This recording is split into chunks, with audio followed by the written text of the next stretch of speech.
Bueno, creo que primero hay que ver que México siempre ha sido un país con muchos movimientos sociales.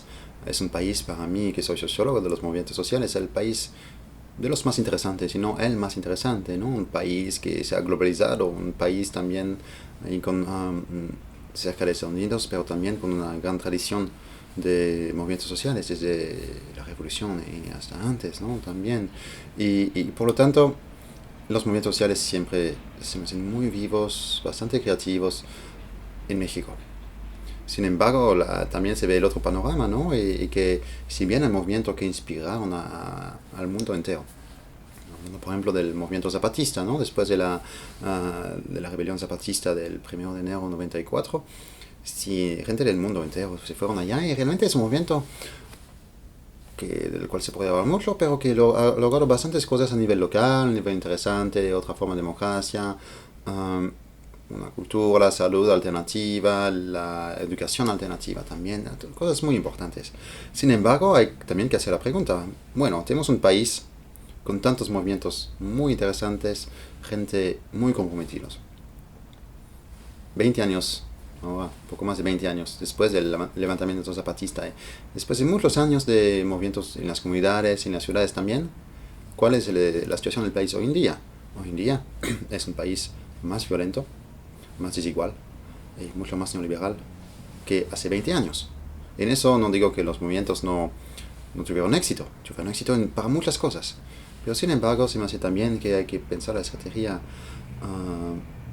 un poco más global, o la situación más global del país, y ahí sí, tanto es muy importante de estos movimientos que están ahí para mejorar la calidad de vida de la gente, a nivel local, para reorganizarse, para que la gente pueda tomar sus decisiones políticas a nivel local, muy importante. Sin embargo, vemos bueno, en un país mejor, obviamente, lo que ocurrió en Iguala no hubiera ocurrido. La CEPAL dice que 50% de los jóvenes en México viven en la pobreza. Y entonces hay un contraste en México entre la fuerza, la creatividad, la inteligencia de esos movimientos y una situación que en su conjunto no está mejorando, al contrario, ¿no? Vemos una degradación. Se me hace que llegamos quizás un punto clave, ¿no? Muchos movimientos en México siempre intentaron de afirmarse primero, pero luego también de ver cómo se podía negociar con el Estado. El zapatismo sí es la afirmación muy fuerte de una autonomía local, pero ¿qué hicieron de 94 a 2001? ¿Cuántas marchas hasta la capital? ¿Cuántas también las negociaciones con el gobierno? Hubo acuerdos. Bueno, y luego, bueno, fueron muy decepcionados por lo que ocurrió en el Congreso en el 2001. El movimiento muy interesante también que lanzó Javier Sicilia, pero que es un movimiento de mucha gente. Javier Sicilia, como líder carismático de ese movimiento, tenía una visión estratégica también, no solo de otro país, pero una visión estratégica con la cual, ¿qué hizo? Otra vez, afirmar un actor, afirmar las víctimas como actor de la sociedad mexicana, pero también ir a ver cómo se podía mejorar la situación con el Estado. Ley de víctimas y muchas más cosas. Se fue, la televisión estuvieron allá, el presidente le recibe, todo bien. Y luego, ¿qué ven después? Otra vez gran decepción. Y así esos son los momentos, vamos a decir, más mediáticos en el extranjero. Pero de eso hay muchos casos de movimientos, ¿no? Que muchos que al mismo tiempo se afirmaron como actores muchas veces locales, pero también se fueron a ver cómo se podía negociar con el Estado.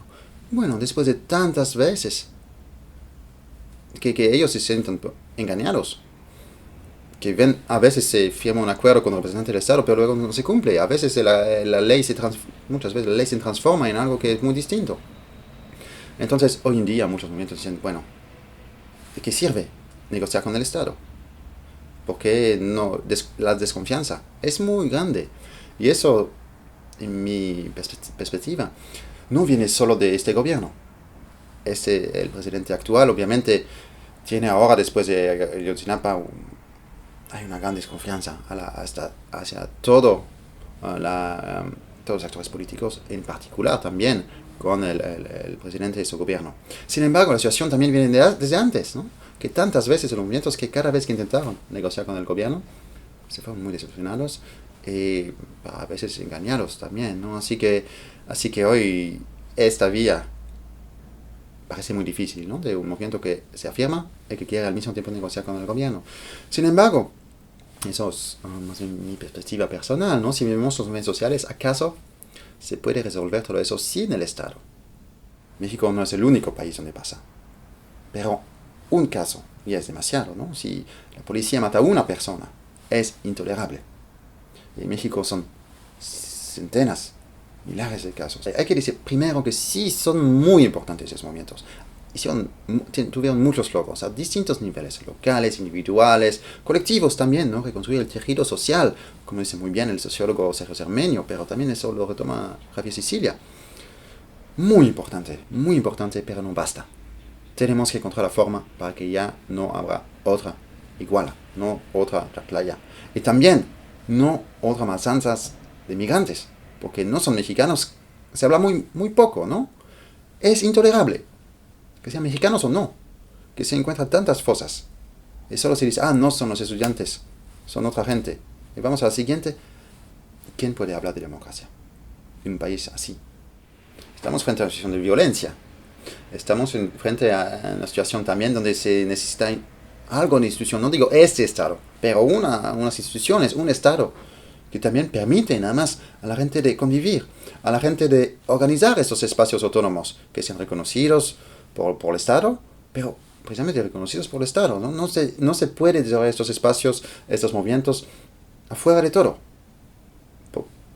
Una cosa es que la violencia también alguien tiene que controlarla, ¿no? Y sí, pues vemos cosas muy interesantes en Guerrero, en Michoacán, ahí de control de la seguridad a nivel local. Pero también a nivel nacional se necesita algo, vamos a decir por lo menos. Y del otro lado también hay que ver que el Estado nunca es neutro. Si vemos ahora la conexión, que no solo es de México, de muchos países, entre el poder político, el poder mediático y el poder económico, tan fuerte. Entonces vemos que el Estado no es neutro. Está bastante cercano a un lado, ¿no? Vemos unos escándalos que vienen ahora, ¿no? Que no es casual, que viene después con este movimiento frente a lo que ocurrió a Iguala. El escándalo de corrupción para este tren, el escándalo también de esta Casa Blanca, ¿no? Bueno, vemos muchas cosas ahí que apuntan a algo que es mucho más amplio que solo la violencia, la inseguridad. Y como ya lo decía bastante bien Javi Sicilia, esta cosa de violencia no se puede resolver sin ir a cambiar algo que es en el corazón del sistema político del régimen mexicano de hoy en día. Y eso va este movimiento ahora. Ojalá en unas semanas, unos meses es distinto. Pero ahora no veo. Veo imposible de los dos lados la negociación. Y no es casual que de un lado se ve actos de violencia, que son la verdad menores, ¿no? Sí, han quemado unas casas, pero bueno, se trata de 43 personas desaparecidas, ¿no? Algo muy grave. Se trata de 100.000 personas que se murieron en esta segunda guerra contra el narcotráfico, más de 20.000 desaparecidos. Así que desde los movimientos la violencia sí existe, pero está limitada, ¿no? No estamos frente a una guerra civil ahora.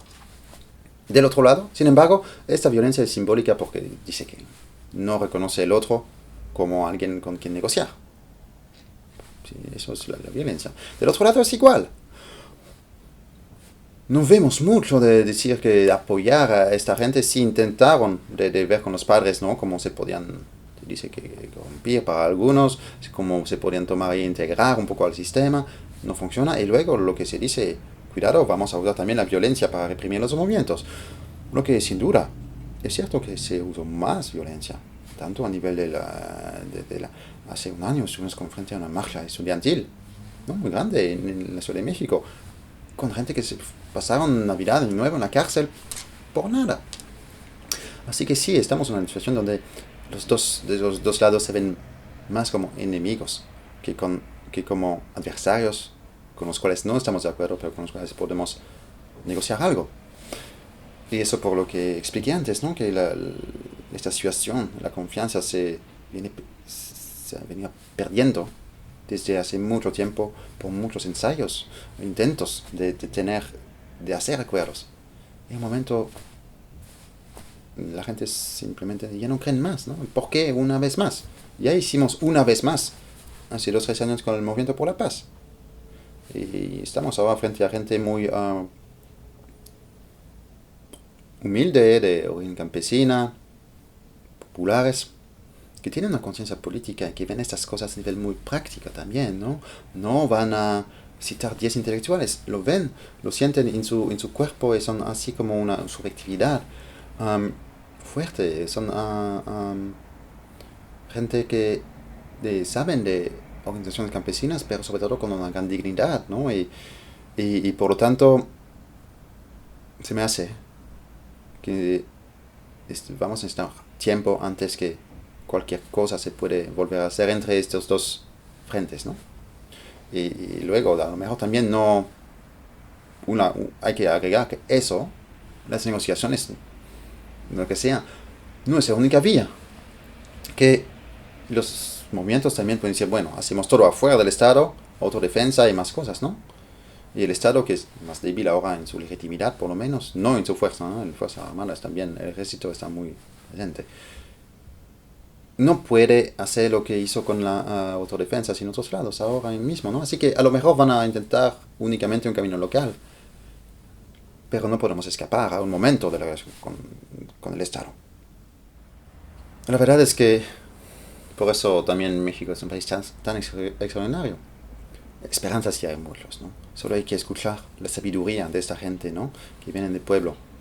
Hay que escuchar cómo tanta gente... Hay un video que se encuentra en YouTube sobre esta escuela normal, rural de Ayotzinapa. Se ve gente con mucha fuerza y lo que quieren es mejorar, no su situación, la situación de su estado, de los niños que van a ir a la escuela, la situación de México, ¿no? Hay una gran fuerza popular que no es una fuerza egoísta, es una fuerza para mejorar al país, ir adelante, con una gran creatividad, muchas iniciativas. Eso creo que sí hay mucha esperanza en eso.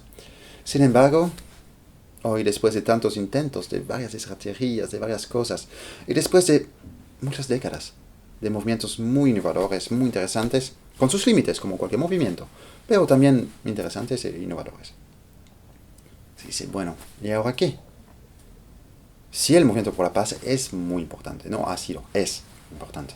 Muchos logros a nivel personal, para la gente que ya no se sienten como víctimas reconocidas, madres de desaparecidos, de niños asesinados, que por fin pueden ir a hablar de eso, que todo eso es muy importante, ¿no? La conciencia que tiene el país, esta cosa que la guerra contra el narcotráfico, todos los que se mueran no son todos narcotraficantes.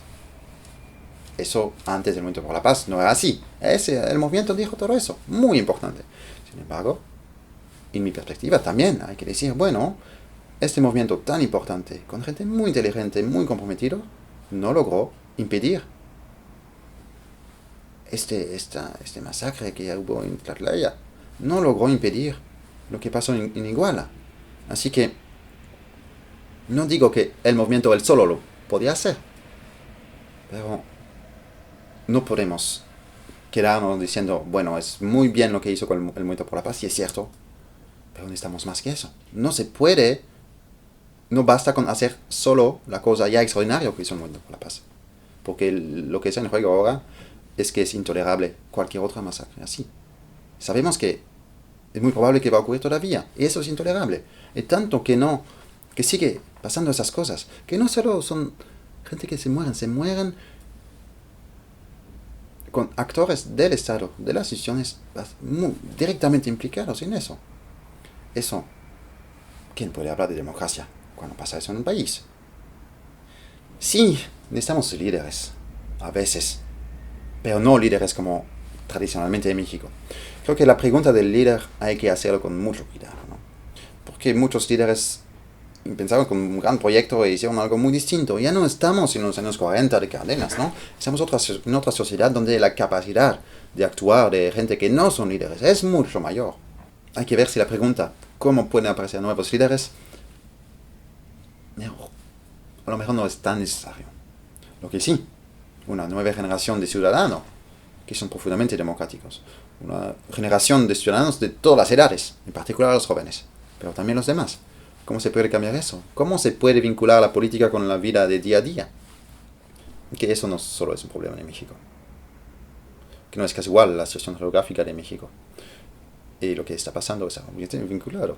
Y no solo eso. Estamos hoy en día en democracias o en sistemas, regímenes políticos que son en parte democratizados, en parte no. A veces menos que más. Y donde la imagen es muchas veces más importante que la información. Y en eso, obviamente, el régimen mexicano de hoy en día es particularmente el caso para este régimen. No solo desde ahora, pero este presidente lo reforzó aún. Se puede ver cosas semejantes en otros países, pero eso es para mí casi un caso extremo. La importancia de la imagen. Esta imagen también se va forjando, más que nada hoy en día, en los medios extranjeros. Así que los problemas de México, por la imagen, sí, son problemas más globales, ¿no? Que el presidente mexicano es también recibido en Francia, que dice el presidente francés, sus reformas son nuestras reformas, que recibe la más alta distinción de la Légion d'honneur en Francia, ¿no? Cuando pasa lo que pasa en Iguala, ella pasaba antes de Iguala, ¿no? Es un problema internacional también. No solo eso, la economía. Los bancos, en particular norteamericanos, pero no solo, también europeos, están muy involucrados en el lavado de dinero que viene del narcotráfico. Y ese dinero, los bancos, vemos ahora el escándalo que pequeño, HSBC. HSBC ha sido juzgado por eso en Estados Unidos y pagó una multa muy pequeña para decir, sigan adelante, que traigan el dinero allá. Es un problema de la legalidad, que respecta a la legalidad no solo en México, también en Estados Unidos, en la Unión Europea. Hay muchas armas para combatir el narcotráfico. Muchas. No se trata solo de pensar la legislación sobre las drogas en Estados Unidos, en Europa. También mínimo de necesidad frente al sector bancario. También las inversiones muy importantes en estados como Texas, pero también en todos Estados Unidos. Tanto de los narcotraficantes que van allá para invertir en la economía formal, dinero limpio, que también sus víctimas. Así que si asaltan a alguien, si hace un kidnapping de alguien, secuestro, perdón. Tanto la víctima se va a ir a Estados Unidos, y también el dinero que le van a dar a los narcotraficantes, también, o a la mafia, también se va a Estados Unidos. Y obviamente se aprovecha la situación. Las armas, tan importante, ¿no? Hablamos de la formación de la policía. Todas estas cosas son problemas internacionales. México no es un país aislado, es estrechamente interdependiente. Todo el mundo lo reconoce para los mercados económicos. Pero aquí se hace como si en México se dice, no, es un problema de Iguala. Luego de Guerrero a lo mejor, pero no más. No, es un problema nacional. Igual a nivel internacional. Se dice, es un problema de México. No es un problema de México, es un problema en México. Y por lo tanto aquí creo que se me hace importante que los ciudadanos del mundo se sientan parte de ese problema y de la solución.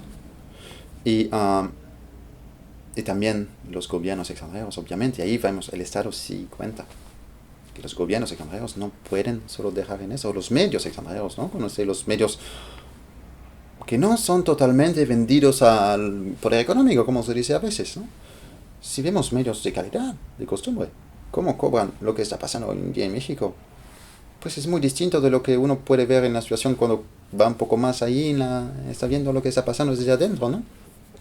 Por lo tanto, me parece muy importante que considerar la situación de México como un problema nacional, pero no solo. Es un problema internacional, es un problema que también es de la democracia a nivel más global.